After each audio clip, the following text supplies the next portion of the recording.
Hello, dear YouTube Sangha. Welcome once again to another episode of Peace of Mind. I'm Dharma Peace, joined with. Sky. All right, guys. Today on the agenda is we're going to be talking about something called the Indus Valley Civilization, or IVC, also called Maluha and the Harappan Civilization. So, what are you thinking, Dharma Sky? You ready to do some temple diving or temple run, whatever we want to call this? Absolutely. Absolutely. You already had me. You had Indus Civilization. I love India, its traditions, its culture. You said history. It's one of my favorite subjects when back in school. I'm very excited. Peaceful? Were they not?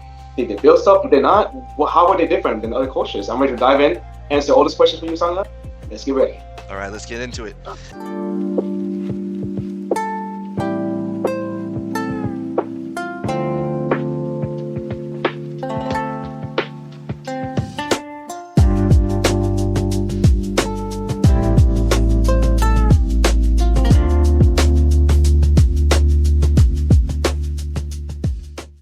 All right, guys. So, what exactly is the Indus Valley Civilization?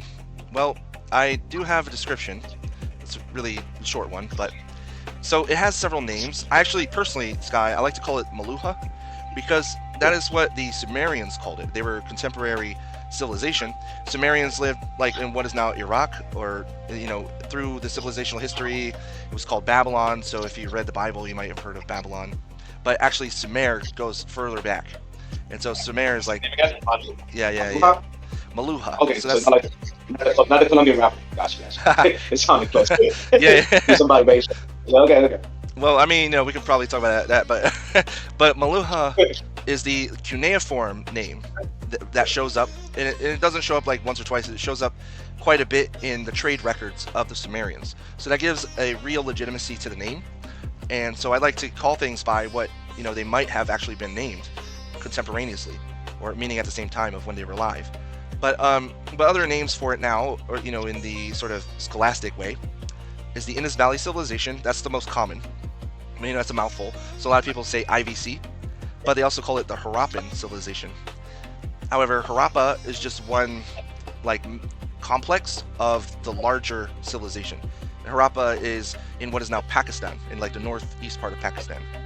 So the Indus Valley Civilization, at the mature phase, was from the 2600 BCE to 1900 BCE, but other sites go back as far as 3300 BCE, or I would argue that even further back to where like there's a town called Mehrgar that was where the precursor to all of this started, which was about 5000 BCE or even older. So So we don't even know. So it's like definitely like different dates.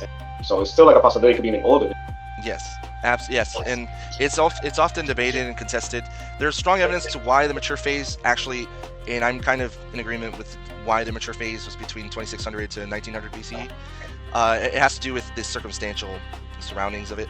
So if we were put on our archaeologist hat and we just know that based on what we have discovered from Sumer and like the Mesopotamian area, parts of the Indian Ocean and Egypt, we can definitely say, yeah, this was the mature phase for them because they also have like artifacts from those regions, and that there was definitely trade between the two, between the more the Near East and the Far East, right, from the IVC to Mesopotamia.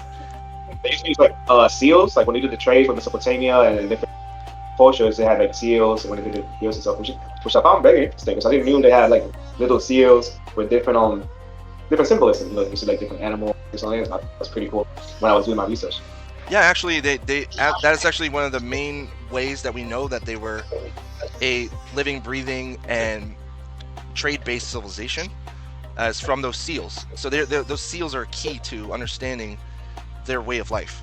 And we can not only just like we don't just have to make inferences, we actually can make deductions as well as to how they lived, because those seals have meaning, and they have various different iconography, and they have like a script as well.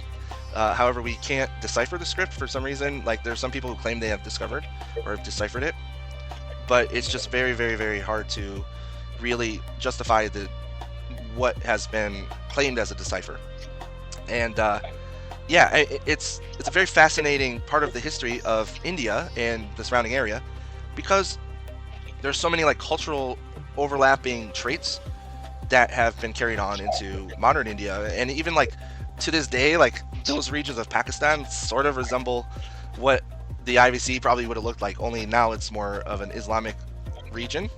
But back then, we don't know what their belief systems were, but we do know at least then we can make a lot of guesses just based on the more metropolitan regions. We can make very clear deductions on how these people lived, and essentially we find no signs of kings, royal tombs, or even like monolithic religious sites. But I would argue that they had some kind of practice or belief system, as is evidenced by their those tiles and those all the other ceramic artifacts that we're finding there. You mentioned there's no signs of kings and that. What's there a sign of nothing else? It's weapons. Right. So they were like damaging people. Like, pretty peaceful, and it's incredible to see how society can work together as a unit without having that hierarchy, that king over everybody. And I think that's like more civilized than anything going on right now, to be honest. Right, and there are several like definitions about what is civilized, right, and like what civilization means. And I really have to stress that, and that's what this channel is talking about. And to be very straightforward with everybody, our channel is talking about civilization. Like, we're talking about how to live our lives as an organized group of human beings, and not only that, but also living amongst other beings that are living, right? And we're a collective of Buddhists, which Buddhists believe in the sattva and how like living beings are due dignity and respect and compassion, as is shown in our Metta Sutta. And it seems to me, and this is why I want to talk about this guy, is because there's no evidence of warfare or standing armies or any form of real brutality in this civilization. So no war chiefs, no war chief, no religious, patriarchy or any of that stuff. We have no indication that that's at all how they lived. In fact, it's the opposite. We see just as many signs of women being in positions of authority or power, or as far as we can glean from what we have. So as far as what we've got on the table, you put everything evenly spread across, and you just see that even animals are in like dignified positions within the Meluha society, right? But why is this kind of story not told? Well, part is we haven't deciphered the script. That's a big challenge. But there's also a kind of civilizational story. So when we talk about civilizations, when we talk about states, when we talk about politics, or any of that stuff, there's always a power dynamic that is an undercurrent behind all of that. So what you learn in school, what you study in college, what you interact with is always touched by some form of bias, as it were. And so like if we study about civilizations and in our university, the people that wrote those books, the people that emphasize certain things, they're going to do so based on their upbringing and where they're from and who they think is important, right? And so that's not really an objective way to approach archaeology or history or anthropology, right? So this kind of study right now is challenging that perspective about, well, is this really what it means to be civilized? That we have to have like a warrior king or warlord or as our head of state? Is that absolutely necessary for us to thrive and be prosperous? And is it what we are seeking when we form civilization, when we form a society? Is that really what we want? Is that what we desire? Is that what benefits us and what's conducive to our well-being? Those are the questions that I want to ask, and I hope that when we look back at Meluha and these people, are there alternatives out there? And if so, should we take them seriously? Everything that we know, at least while growing up, it was conditioned. It was something that was taught to us by, our parents, their parents, and all the way to the people who control the narrative. People who probably came to this side of the world with horror, anger. As a Latino, I was given my language. I was given my religion when I was little and my beliefs. And I saw the world just how I was taught in school.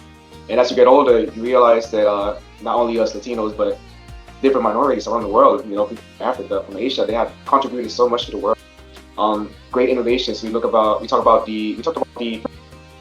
how people even thought like people from back then could build something so incredible, but they didn't have the intelligence, the wisdom, or the skill to do so. And not only the pyramids, like every wonder of the world. And we talk about the Indus Valley Civilization. this civilization, they made like their houses like real high to the point they would do so that the breeze will pass by. So it's sort of like a natural AC. It was Yeah. very incredible. They had like sewage, they had, drainage. They had baths. They mentioned earlier about the trade and the seals. They were one with the community, or no fighting. Even they were one with the animals, and animals were very important to them. There's one seal that's very famous. I don't want to push it, so I got it like right here. It's called the Pashupati seal, Yes. and Yes. it's going to be like this guy with horns and stuff, and you're going to have the animals right next to it, Hmm. showing that union, that togetherness with all living beings, and it's incredible. And I appreciate that not only because I love animals, he was also sitting out like in a meditative state, so like a yogic, type of situation, and I appreciate that. So these cultures are way smarter than what we give them credit for. Yeah. They accomplish a lot, and people try to look down on them because just back in the day they don't know nothing. But they were great. Civilization sometimes it's not about the technology like we have today. Sometimes it's about philosophy. Mm. Sometimes about ideas. Sometimes about purpose. Sometimes about how we move. Especially here in Peace of Mind, we like to spread peace. And I think the Indus Valley Civilization demonstrate that you could have a whole community just based on peace and unity with all living beings and doing the right thing and just doing their own thing. Yeah. No, and I agree with this. And one thing that I would like everybody to sort of think about as a sort of thought experiment, or as a maybe an analogy to take in for civilizational thought, is that, for example, the Maluhans, or the people that lived in the Indus Valley Civilization, they were relatively long-lived compared to other people around the world at the time, and much is given to their way of life. It's basically like they did not live with a whole lot of stress in their lives, at least not from what we could tell. Maybe they had stressors like everybody else as far as, well, and we'll get into the way that they lived, and what I theorize is how they lived, as far as like their day-to-day life and why that's important.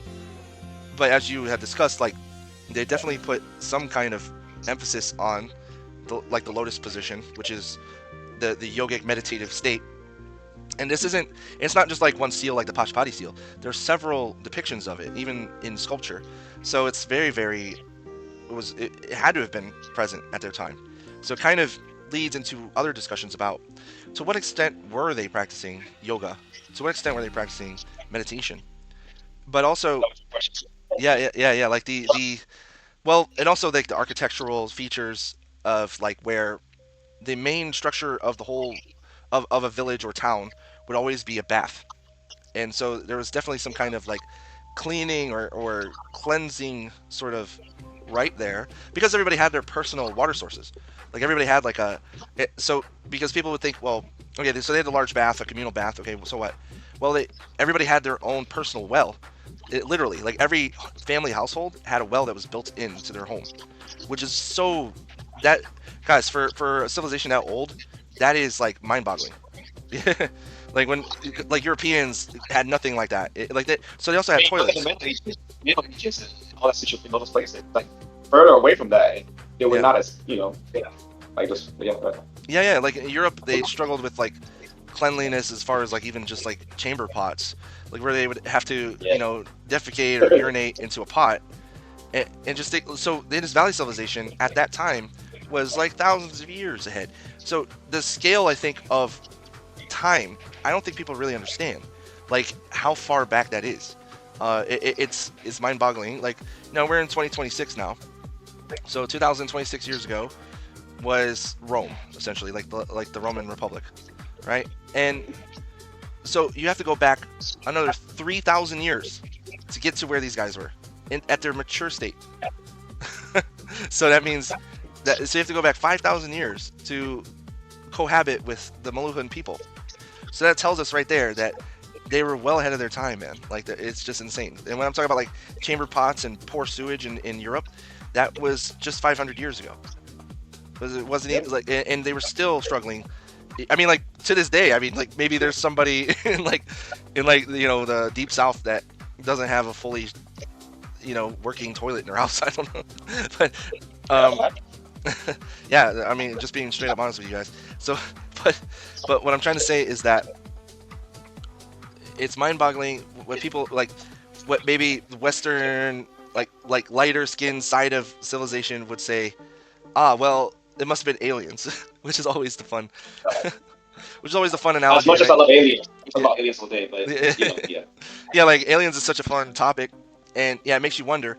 But has anybody ever stopped to think that what all the white folks on TV credit for as being made by aliens was all structures that were built by brown people or darker skinned people? I mean, it's kind of when you think about it, it's kind of silly. And also, like, and on the flip side, they'll point at like like crop circles, which is such a low effort thing. Like it's like that, and always happens in whiter parts of the world. Whereas like crop circles show Yeah. up like in like the backyard of some farmer, and it's like, dude, it's so easy to fake that. Like I don't. Anyway, It's not aliens, like the Nazca lines. Peru. The Nazca lines in Peru, those are interesting. very much. Yeah, yeah, yeah. Oh yeah, this is pretty cool. Yeah, I mean, obviously we weren't there, so I don't know. We can't say 100% it wasn't alien. But obviously it's just like you said, people on the lighter side try to minimize the achievements of people being from a different color. But as we all know, minorities, Peru, Machu Picchu, China, the wall of China. I mean, you go on. So many wonders made by Yeah. The all types of colors. like in Mali, there's a fully fledged empire in West Africa. There's all kinds of civilizational feats that were accomplished in the ancient world that were not done by Europeans. So like, and this is another tangent on a tangent, but like, so right now what's going the rounds is the Iliad and the Odyssey, right? So I guess Christopher Nolan, a very great director with really talented actors, came out with that new movie about the Odyssey, and like, I will not take away from the sort of the narrative structure and how that gave rise to our modern myths and our sort of storytelling to this day, and like I understand the impact of it. But at the same time, as a Buddhist and as somebody that studied lots of Eastern philosophy, like that sort of stuff to me just is nowhere near as in depth and as profound at all. Like not even close. So we're talking about like a drama storytelling where like the gods are just as petty as humans, and that like they're, what I mean, like there's no wisdom to be gained there. What the wisdom that you find there is only like tertiary to what is being told, and then people will put focus on like, oh yeah, I know the names of Scylla and Charybdis, or the sirens, and that stuff to me is just like, so what? Like it is not it is no import. But what is of import is like what wisdom we can find from actual introspection and being accountable for our actions, understanding the passage of time in a way that is consequential, right? So like that change is inevitable. Like resisting change is not a heroic feat at all. Like these are themes that I trouble with, the sort of Western approach to wisdom, because I don't find it profound at all. I think, and in fact, that's why there's such like a mental health issue. All of this, and you might be like, well, where is this all coming from? Look, if you think about all of this as far as being a formative meme through history and through like human sort of trajectory, as far as advancements, as far as like coming together and collaborating and prospering, that all stems from the stories we tell, the beliefs we have, who we associate with, how we emphasize race as a construct or not. All of that stuff is thrown into the mix inside the same ceramic pot. So I'm trying to segue into the next aspect about the IVC or the Maluhan people, and that is, where does the profundity come in? Like, why are they profound to me? Well, we talked about the seals. We talked about like what the seals actually depict. They depict the imagery of animals, right? Like elephants, rhinos, water buffalo, bulls, tigers, antelope, and they also have different symbolism that shows a kind of cohabitation with them. And it also shows that maybe there was some ritual involved, shamanistic behavior. But what you don't see is like mass slaughter, or you don't see like these sort of like heroic machismo or macho actions. Like so yeah, like the closest thing, like in Greek mythology, for example, is what I'm thinking about. That juxtaposition of like, where you'll see like Heracles wrestling the lion and slaying him and wearing his pelt and things like that. That macho, like, yeah, we're tough. And like the Harappans, the closest we see are like symbols that I actually would trouble are not depicting what people think. Like, there's one where it's called like the hunter or something like that, where the guy is in this pose and he's got like a spear in his hand, and then there's another that looks like the Pashupati man, where he's like sitting in the yogic meditation pose, right? And then there's like what people are calling a lion or some large cat, right? But like, so here's the thing, the way the man is standing, so this will tell you that, like, if you study enough of this. So the guy's standing, right? Yeah, with and the then you spear in have his hand. another man, and you have another man like in a lotus position. So like side by side? Right. There's a man who, in this seal, is showing clearly like he's watching. So it's like it almost like cartoonishly has an eye, like showing that. Like it's like he's looking. Yeah, he's watching the other man, and the other man, the way that he's positioned with the big cat is actually not in a hunting position. This is very important because in ancient times that mattered, and people knew how you're supposed to stand. You know, like in a hunting position is you're low, and you have the spear in a stabbing position, right? Like, so you're low with a spear and maybe a shield or some kind of thing in front of you. Many people would have the spear in this position as well, right? So you have like the lunging position, or you have the stabbing position, right? It's very important from a martial arts perspective. That is also very important to know. So understanding the body language of the seal, and you know, it's the man's positioned like this now, and it seems like he might have a shield or something in his other hand, but the spear itself is very ornamented, and that's another thing. Hunting spears were not ornamented, and this is something that maybe you know after you study like weapons and you know, like Stone Age or Paleolithic type of things, implements, is that those like hunting spears are always very simple, because you don't want, like, if you're hunting something, you don't want there to be any chance that like whatever you have designed on that spear is going to be glancing or getting snagged or stuck on the animal, right? So because if it does, then yeah, your life is at risk. You're essentially giving the animal ammunition to use against you. So if your spear is ornamented, first of all, the front part is too heavy to be used as an actual weapon. So he has it like this, and it's pointed downward, you know, so it's in a diagonal position downward. It's actually not pointed in orientation toward the large cat. So all of this is to say that I'm saying that it's depicting a ritual, and there's no sign that it would be a ritual sacrifice either. We have no such evidence. I was going to say that. I was going to say, I don't like where this is going. I hope the time is okay. But no. So okay, you see what? Yeah, and the reason I'm saying this is because people will see that and just make assumptions, like, oh, that these people were sacrificing animals, and that could be the case, but actually the seal itself does not prove that. I kind of, for those reasons that I just mentioned, I actually disagree. I think that what he was doing a ritual dance, and that the large cat is probably part of it, and that the man watching is depicting like a kind of sort of meditative posture or sort of observational posture. And I don't know why that would be, but if it is indeed a ritual, then yeah, it could be for communal reasons, that we're communing with animals, you know? So more than part of the rituals. Yeah, it just shows the unity of it all. And the guy is meditating. I mean, I wish that was me, just sitting there and with animals all around me. So yeah, I appreciate that. Yeah. And you know, there are also depictions of just, like the Pashupati seal, where the man, he's sitting like in commune with the animals, and there's no other way to see that. Like, you can't like look at that and think, it's very clear what they're depicting. And then also through the seals, you'll see that, you know, what they call the peepal tree or the Bodhi tree, or the Ficus religiosa, the tree that shows up in Buddhist imagery, shows up throughout their tablets as well, through their seals, and which is not so.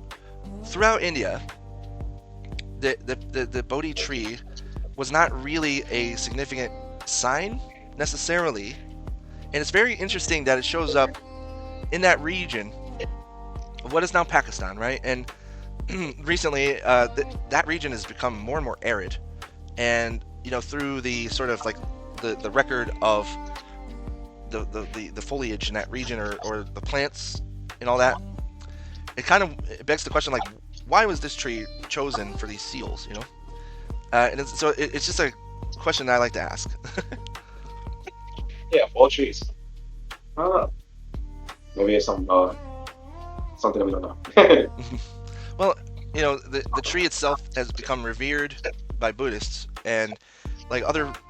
You know, I don't know all of the belief systems in North India. I just know that as far as I've researched, and it, you know, as far as what like a search can do for you, and what like you know, just looking around for cultures that observe the Bodhi tree as a significant tree, it's very sparse. I've only found like Buddhists revere it in India, and that's pretty much, yeah. And of course, like it might show up as a motif somewhere, but these people put it on their seals, which again, these seals, if you couldn't tell, are significant. They're a significant part of their lives. So I would say, yeah, they're very important. I mean, that's very interesting about how everything has to do with meditation and poetry and these kind of Buddhist elements back in the day. I don't know, I wonder how you think their everyday life is. That's a good question. Yeah. So I would like to share something Lots of meditation. so we can, Go ahead. yeah, so that we can actually imagine that just based off of some imagery or something using AI. Sorry, guys, you might see that, but nevertheless, the facts are facts. Okay, it's not fully generated. I actually like laid out what I wanted on this sort of infographic about the Indus Valley Civilization here. And again, like that was the golden age, 3300 to 1300. And so this region here, this is North India. So this would be North India, So modern day Gujarat. India. Yeah, Gujarat is right here. And over here is Pakistan, and up here is Afghanistan. So and I just want to demonstrate just how large of an area this actually was. Now I'm using the website thetruesize.com, which is a free site that you can use to view the size of countries. So here we have India. Now there's Gujarat and Rajasthan. And then here we have all of Pakistan. And up into the Kush Valley, the Hindu Kush area, up here. That's as far as the civilization went. So here we have Afghanistan, Pakistan, and parts of North India. That's how large the Indus Valley Civilization was. And so I can show, like, for our Japanese friends, which I know that some of our audience are Japanese. So here's Japan, the size of Japan. Bring it over here. So if we go up to the Kush, yeah, so we can see that the area of the Indus Valley Civilization, if we were to like squish Japan up into a ball, and it would actually fit comfortably within the area of the Indus Valley Civilization. And just for another example, let's do Afghanistan here, and Pakistan. And let's see if I can do, let's do, sorry, I'm trying to, Gujarat. So we can get Gujarat here, and we can get Rajasthan. So we can even make like states like this. This is the size. Sorry? Yeah, it's pretty big. Like if that was like still going on today, I'll be one of the biggest countries. That's pretty big. Yeah. No, it'd be like, so for the Western audience. Oh, there you go. Yeah, we can do it like this, where I move these, you know, these are modern countries, but, you know, just using, this is how far it spread though, you know? So this is larger than the eastern part of the United States, right? And what's fun here is that, like, for our Canadians, we can push it up here, and then you can see how large it was in area compared to Canadian provinces. Oh, wow. So yeah, it was a large region. But I also wanted to talk about, again, if you look at like the Maluha page on Wikipedia, you know, you can see like why it justifies why calling it Maluha, because of the Sumerians here. You know, they wrote it in their cuneiform tablets.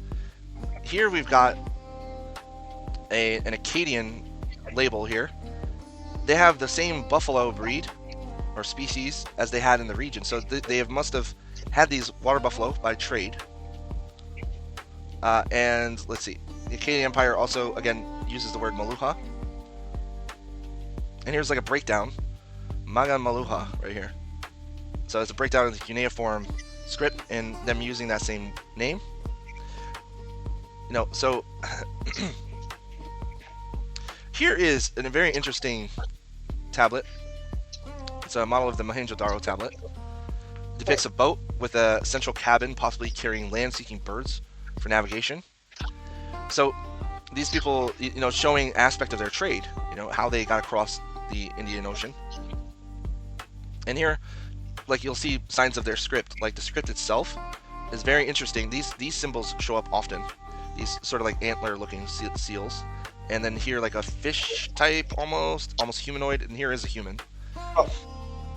So that's part of their language, And then here are jewels that they had, beads that they had fashioned for trade. And yeah, so there's a lot of interesting things to find about these people.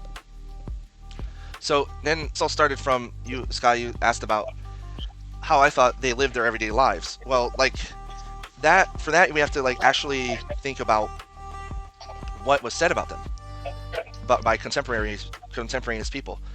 Well, very often they would, to the Akkadians and to like people of Sumer and Mesopotamia, they would describe them as people worthy of trade. People who were like efficient, essentially. And we can see that from the design of their complexes, that they lived a very efficient lifestyle. So we can talk about their innovations, for example. The urban planning was always grid patterned, without exception. So that people had streets, and they had canals and effluents that would basically areas of irrigation, areas of clean water supply. They had residential areas and public baths, of course, as I talked about before. They had very, very complex drainage systems. And by complex, I mean like the levels, everything was taken into account. As far as like the level of water management. And as far as like where conduits flow. Their writing system, again, was actually complex. So the closest we can probably get to the complexity is probably Proto-Chinese, right? Where they had like the pictographs. And like, so again, this is why I think it's interesting that like people would give the Chinese like, or any sort of like northern people, we could talk about the global north, the global south. They give them like the credit of developing these complex languages. But like the Indus Valley Civilization clearly had to have been a precursor to other more complex language systems. It just wasn't, as they had to migrate, they probably had to abandon their old methods, right? Which a lot of what we do anthropologically is based on our ecology. It's based on our surroundings. It's like, bro, if you're, right now I'm wearing blue, you're wearing brown. This just happens to be the color of this particular samue. But I had other colors to choose from. But I also had other colors that I could not choose from. Because this type of garment is expected to be a certain color. Right? Now, if I had other colors to choose from, maybe I would choose another color. It's just as simple as that. If people had other resources to choose from, they would choose those resources. So, as they migrated, they probably had to abandon the ceramic resources, or they opted for an easier solution, or less expensive, or less time-consuming. So it's that simple. Standardized weights. This is one of the more significant discoveries. That they actually had standardized weights. That if you look at this large map, as I explained, the area of this, if you can appreciate the area of this region, it's very large. They had standardized weights in virtually all of these complexes. So Dolavira was a very Dolavira, that city, was a very let's just say advanced port city, I should say. And they also had standardized systems there that we could see, just for everything from like how they developed the port, the harbor, the docks, the warehouses, etc.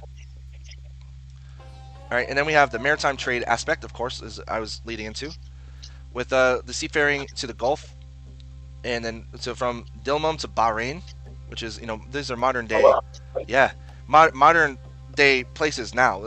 But they had the trans-Indian Ocean navigation there. So to Mesopotamia, which was Sumer and beyond. And again, crafts and technology. So they did the bead making, bronze tools, cotton cultivation, which is one of the earliest ever to be discovered. in metallurgy, that in faience as well. So all of this is to show you how they live their life. Very advanced for such an old civilization. And so the achievements, again, so I made note of their achievements. Again, the planned cities, standardized weights, the water master. So yes, I used the word mastery. Sky, they mastered water, irrigation, wells, plumbing, sewerage, all this stuff. So the trade and economy was, as attested by their peers, was very advanced. So even the Acadians, who were not always, let's say, nice to their to their neighbors, were saying that, yeah, no, these Maluhans, they're legit. They're, yeah, yeah. And they integrated all their agriculture and their industry, their craft. So by integration, we mean like that basically everybody was on the same page, as far as it was standardized. It was how you did things back then. So now I want to kind of like, yeah, we talked about the Pashupati seal, and I've, you know, as everybody will know now after having watched this, I will add this in post so that it's there when we talk about it. But here, this is where I want to get more into the theorizing and into the more, what I consider the more interesting aspect of this discussion. So we sang their praises. We gave the Maluhans their flowers, possibly lotus flowers, but but now I want to talk about these leaves here that so the Buddha, believe it or not, Sky, had talked about something similar to this, when this kind of thing was not really discussed outside of the Vedas. And the Vedas are ancient, man. Like, they're really old. The Vedas were written in Sanskrit. Now, Maluhans probably spoke a Dravidian language, which is more southeast Indian cultures, right? So, and they're very, like, I trust Indian scholars because, you know, they clearly know their languages. So I'm going to take their word for it when they say that, yeah, it was probably Dravidian, like a Dravidian culture that transmigrated, okay? And so, I think, just a second. There's something to this now that I want to, like, sort of illustrate for you. Just a second. Before I get too deep into this. I think, so people would ask, what happens in Indus Valley Civilization? Because they seem to have just dropped off and disappeared, right?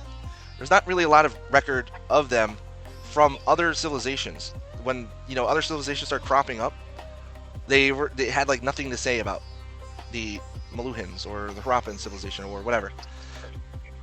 So, here's the thing. All of this leads up and down river, right? And from just an Indus civilizational perspective, and what people do in the region even to this day, there must have been some kind of transhumans. So again, there's a lot of emphasis on livestock, right? A lot of the animals that are depicted in seals are livestock. They're oxen, they're bulls, they're cattle of some kind, you know, or they're other large animals. And so again, like, I might be, like, I know there might be a theorist out there that thinks the same thing or has like a hunch, but my hunch is that there's a lot of transhumance going on with this civilization, meaning that they had migrated seasonally. So Sky, what I'm saying is that, like, you know, from the Himalayan, the foot of the Himalayas and the Hindu Kush Valley and everything like that, that's where all the vegetation is, right? So there's a lot of, there's some green in that area, in that valley. There had to have been more, I think, before climate change took a real toll on the area. But I think these people were used to migrating, transmigrating across with their herds, and even, like, I think even families, like, travel together. It was probably part of their life, their lifestyle, going from the mountains to the valley and to the rivers. And I think the reason I say this is because they had there are traces of older, let's say, that go, like, basically older sites, especially in a region called Sutlej, near the Himalayan foothills, but that show signs of what's called transhumance, right? So they had, like, large amounts of timber, minerals, all kinds of animal game, so, like, animal traces of animal remains, and like grazing areas. So what I'm trying to say is that putting pieces of the puzzle together. One piece is over here, one piece is over there, and what I'm trying to say is that there was a transhumance, or there was a migration from the rivers into the mountains seasonally. And my hunch is that they would go into the rivers. The majority of everybody that ever moved, some people would stay, probably the merchants or people that were like crafters, or people that took care of the town. And then other people were designated to go into the mountains. So this probably would happen. So during the summer, they'd probably go to the mountains, and during the winter, they would go to the rivers, right? And then they would. So that's where you were talking about like the air conditioning sky and all that stuff. I think that during the colder months, they would actually go there because, it gets cold, like in the mountains and in those areas. So they would go there, and then during the summer, when it's hot, they would move and transmigrate over to the mountains. Because you have to also ask, how does livestock eat in such a region when it was hot all the time, And this is a thriving population. This is not a people like in the current era where they're in this arid region and they're trying to like. I hate to say, but like the people that are herding livestock in this region now are not affluent people, right? They're not rich, but at the time these people were, and that's like as evidence from all of the archaeology, So they were very affluent people. Anyway, so this goes into like what I call the ancient wisdom before the Buddha, Sky. Man, I love what you showed me. I love how innovative it was. But I also love how spiritual it was. Like I saw the little corner and talking about how that kind of relates. And I know they meditated, and I see the yoga and all that stuff.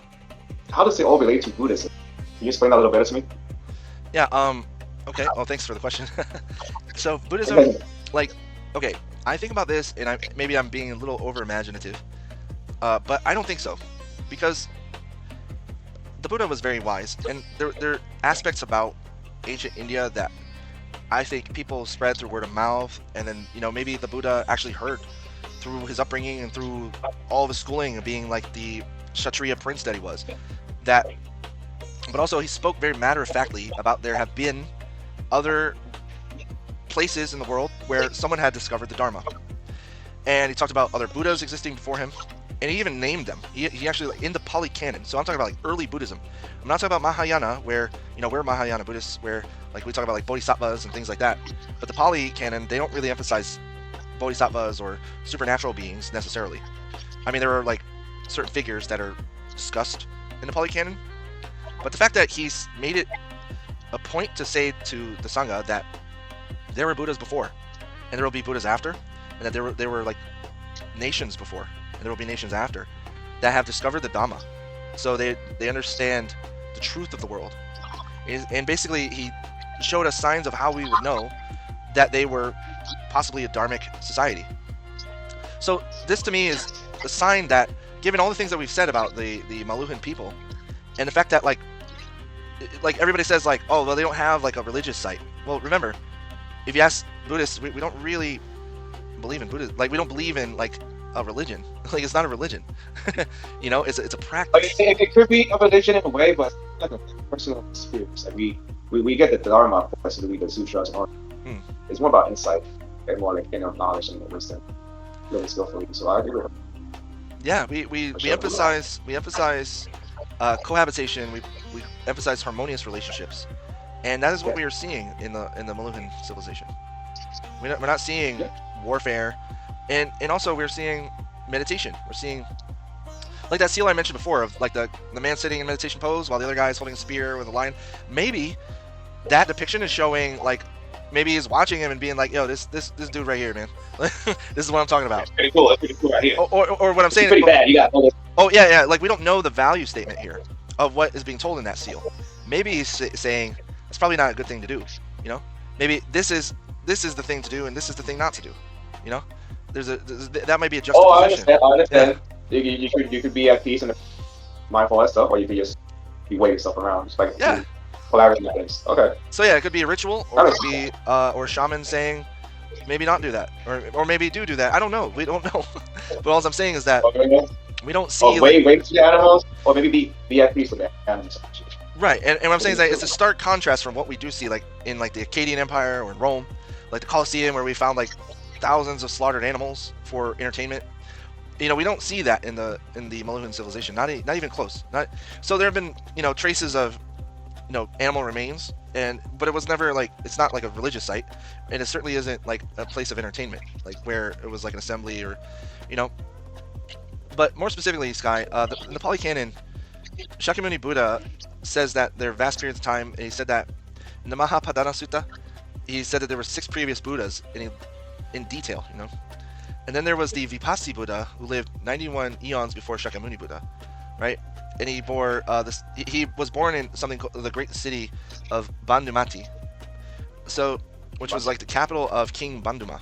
Okay, so it's described as a vast, prosperous, orderly, and populous city. And the way that's described is to like the west, and it is it was near a seafaring peoples. Now there really isn't any example of that in the memory of the region, right? Like everything else had to go the other direction, right, towards the east.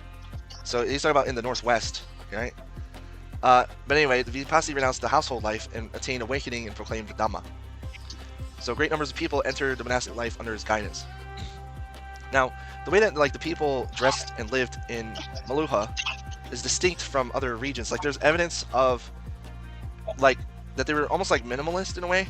Not to say that they had like ornamental beads and things like this, but the way they dressed was not like their peers, right? They're very, very like, if they like what they wore, like I said before, they cultivated cotton, so they had to have like cotton garments, right? But the garments must have been also plain or very like, they probably had bangles though to wear along their arms, right? Which that's a kind of, so for various reasons, probably ritual, probably so from what we do have and what like is held in the Pali Canon and what we have evidencing is like it's a hypothesis of mine that maybe this region was a dharmic region, like it was a region where they actually practiced a form of like almost like ascetic life, or a life that was more in tune with nature, and they didn't necessarily need these triumphal like shows of power and to impress people. There was nothing like that in this culture. Okay. And you think there was like scholars talking about it, and or you think kind of like you can like tweet Twitter like second nations, like just race with your families? I think that for it to be this this civilization went on for a long time, spanned thousands of years, right? If you put that in perspective in the United States, it's only a few hundred years old. It's only like, was it like 250 years old or something like that?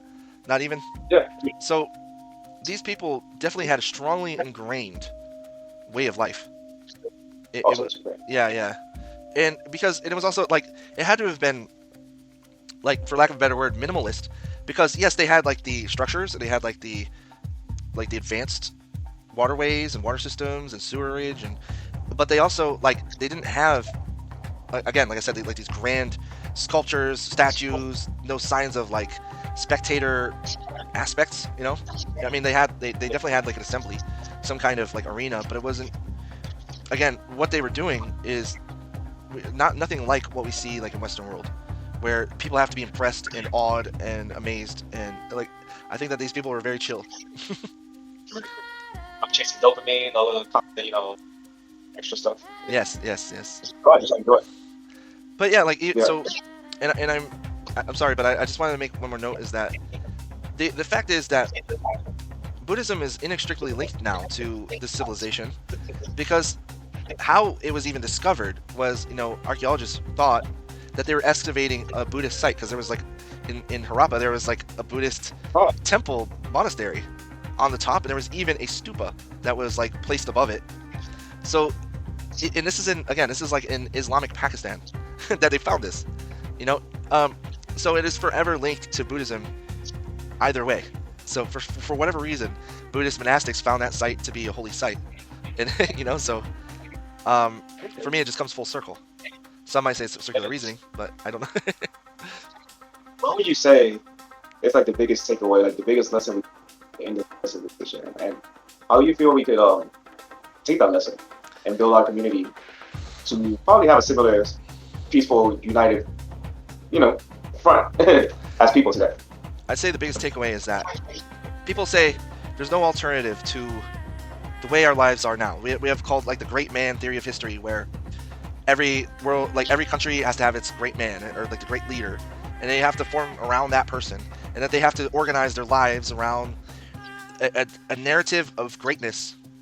When and what that means and what that translates into is state-sponsored violence, standing armies, essentially a braggart's way of life where you go around saying how good you are and how special you are.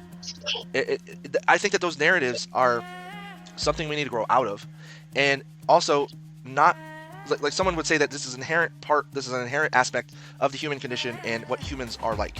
It's part of our human nature.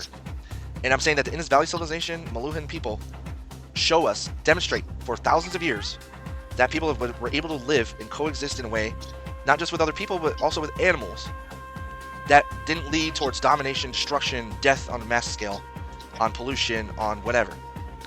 And, you know, so I believe, and someone would probably say, in another like counter argument to all this is like, well, that led to their demise because they disappeared.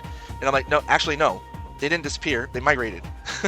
So, like we said before about the Dravidian cultures, so Dravidian people are Indians that now live in the southeast of India, and you know they have of course they have history of war and all that, but that started later on, after the what are called the Indo-Aryans, the people from the northwest migrated down into the south of India and started to impose their views, which came through the Sanskrit script and everything else.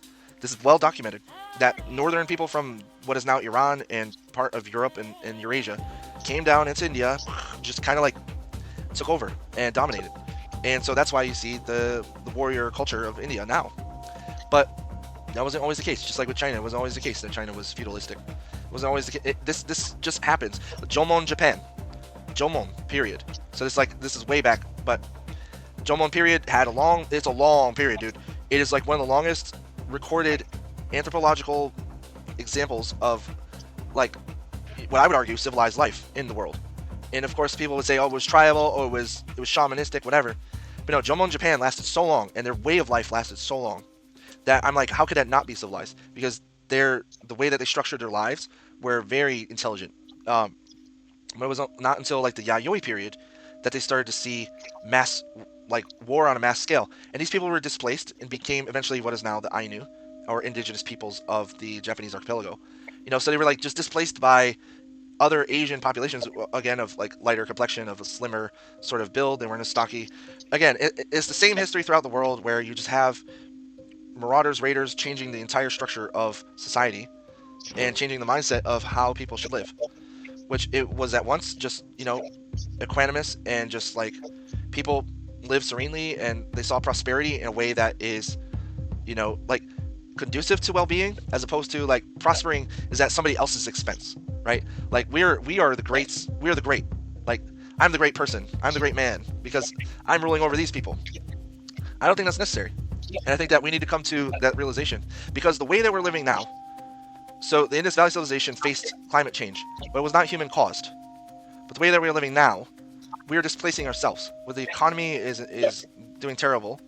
I would argue that the way that people approach life, even if we're not facing a major catastrophe, all of these things that people take as normal and for granted, as far as like standing armies and threats of terrorism, threats of this and that, I think we could do without it. And I think that the way is, like, again, I think we're showing the alternative here by talking about the Indus Valley Civilization or Harappa, or, you know, whatever, Maluha, whatever you want to call them. Maluha. No, yeah, I want to call them the Maluha. Yeah. There you go. Yeah, you said it. All the things going on right now, we do it upon ourselves. The situation was taught. My biggest takeaway is that, like right now we do a lot of things based on ego, or look at me, how great I am, how amazing I am, this and that. It was nothing about ego before. It was all about how can we come together, how can we be one. Like you said, they migrated, they were one with nature. They everything has to do with their surroundings, the people around them, animals, communities around them. When they trade, I learned about being peace. Peace always works. Yes. It showed us that as a community we could come together without labels, hierarchy. I'm this and you are that. Look at how. Yeah. We all gotta come together, and that was my biggest takeaway. That it is possible to live and have a civilization, peace and not war, And that's what civilization. It's not about simply like your physical, superficial accomplishments. It's in the way you view the world, how you spend your mind, how you spend. And it's very possible. And the Indus Valley Civilization to show us that it is possible. So yeah. Yeah. No, you're absolutely right, and I think that the main thing I want to just, other than that, I think that looking into these ancient civilizations and also like reflecting on how humans lived throughout the world and reflecting on, well, which one, like what led to our prosperity, reflecting on that should show us the answer to the Dharma, actually. Because do we prosper from war? I mean, so again, that's just like it's like being hungry and then taking bread from someone and eating it. But then, so you caused a situation there that didn't need to happen, right? So you exploited somebody else, and then you caused harm to them. And then what happens after you steal from someone? Invariably something happens, right? So it's a karmic relationship. And it's the same thing with warfare, right? When it doesn't matter what the principled reason was of engaging in war. So like, yeah, I understand that, like, yeah, the Nazis were bad. Good reason to fight them, right? I mean, honestly, I will never say that it was not a good thing to fight the Nazis and stop them from spreading their ideals. That had to happen. But I think that we're at the point now in our civilization where we don't need to necessarily fight that fight. Like, I don't think we need to fight at all. I think, if anything, what needs to happen is a change of mindset and a change of how to prioritize. That is actually why I wrote this book, Our Crisis of Priorities. Yeah. I wrote this book, Our Crisis of Priorities, because to explain exactly that and I realize I need to hold it here because otherwise it'll get cut out from the feed. No, I wrote this book to illustrate the civilizational work that needs to be done. We need to change our priorities from that great man or that big man or that whatever that theory of history is. And because I'm talking to very intelligent people and even peers in our temple or whoever, and they still can't help but speak that meme of, well, this was a great person, or this was a great aspect of our history. It's like, there's no need for that. What's great about our history is when we were able to innovate and come together, discover medicine, discover forms of architecture, discover forms of irrigation, forms of water filtration, all that. Those are signs to me that we have advanced as a civilization, and that when people's mental health is good to such a point to where it extends their life expectancy. It's like in Japan, people live a long life, and it's because they've imparted a lot of really good aspects of mental health. And I know that that's troubled by different things, but guess what? If we're gonna go down that dark road of talking about self-harm and stuff, all that comes from the good mental aspects of Japanese culture, or does it come from the toxic ones that stem from greed, ignorance, and aversion, right? I think that's where that's coming from. The modern side of Japan leads toward the overwork and the power harassment and the self-affliction, right? Just in that short amount of time, I've already explained why that happens. But for most part, Japanese people are the longest lived people in the world on average, and it has to do mainly with their way of thinking. And basically, so that tells you right there, peace of mind, heijoshin. That is very important, right? And I think that we should place that center piece in our priorities. Peace of mind. He said it. I agree completely. In this world, you gotta decide. You gotta decide on if you want to prosper with unnecessary, or if you want to prosper with peace. So if you agree that you want to prosper with peace, please like and comment, subscribe, all that good stuff. Please check Dharma Peace's book. Put it back up again. They want to see it. Just put it up one more time. All right, there you go.